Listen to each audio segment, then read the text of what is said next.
Ndasubiye kuramutsa mu izina ry'umwami wacu Yesu Kristo umi Nazareti.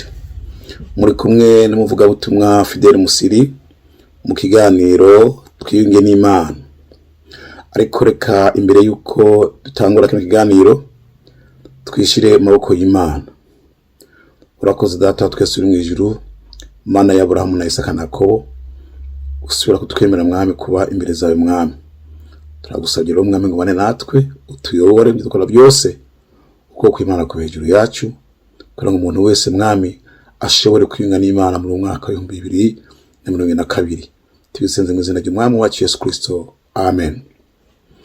Nuko bene data, reka imbere ya byose dusome ijambo ry'Imana byanditse mu butumwa bwiza uko bwanditswe na Matayo kigabane cya 6 umurongo 9 gusha kuri 13.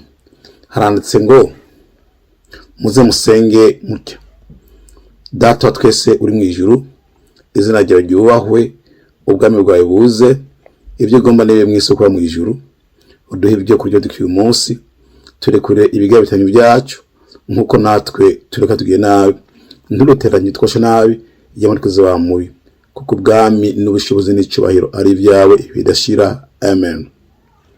Uko niko Yesu Kristo yigishije intumwa ziwe ko barasenga buri gihe. Yesu ashimwe.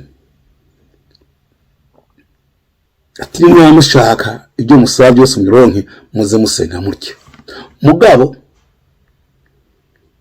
ku murongo wa 14 na 15 yahasize condition.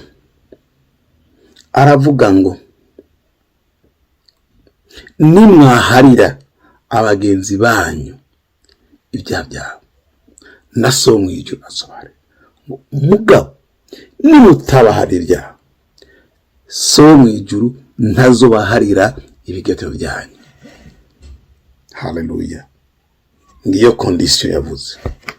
Ubwo rero mwene data, reka rero twumve neza ibyo Yesu Kristo asaba abantu bashaka gusenga mukuri no muri mpemu bakumvikana n'Imana. Ni ngombwa yuko basenga uko yabasabye, n'ijya condition bakayigira. Haleluya.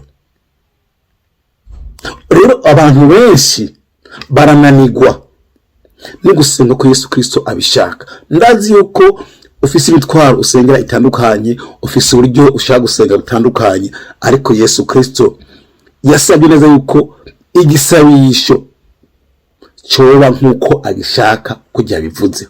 Na cyane cyane yuko mu bantu ushaka gusenga wese ngo twumvikane, ibyo ndagusaba ubanze bitunganye.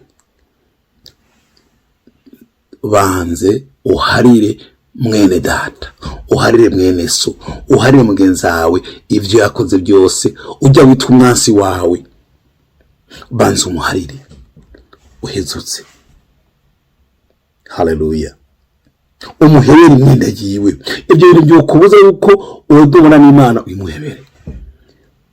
None nta mfuvyi n'imfakazi, nta bantu wewe ukita abansi bawe. Mbega izo mfuvyi n'imfakazi bijya bimuga najye batabaje bakene, konzi yuko ufite bya dukeya urabafasha, iyo yawe nibazo urabafasha. None kuri kushaka ku Imana igira neza, ariko nawe atarugira neza, kuko yifuza ko Imana iguharira ibyaha byawe nawe udaharira, kuko yifuza yuko Imana iguhezagira udahezagira abandi, kubera iki wifuza yuko Imana gukingira ariko tacho nawe ukorera abandi bantu. Reka ndagusabye data, uyu mwaka twe twinjiremo, ubu mwaka wo kwiyunga n'Imana, byo byakugora byo utashitseho muri myaka ishize, byatuma utitunana n'Imana, ugana n'Imana ubishike kuri umwe tanguye, nawe amasengesho yawe yemerwe imbere y'Imana.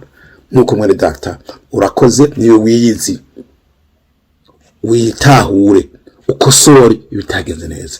Nuko ijambo ry'Imana ryumvise bose, Imana ihezagire. Ariko reka ndagusaba ikintu kimwe data, imbere yuko bitandukana nawe, ndagusabye ngo umfate umugongo, ugire subscribe, ugire share na like, ugena comment kugira ngo ubutumwa bushikire abandi bantu bose. Nuko Yesu agire neza. Amen.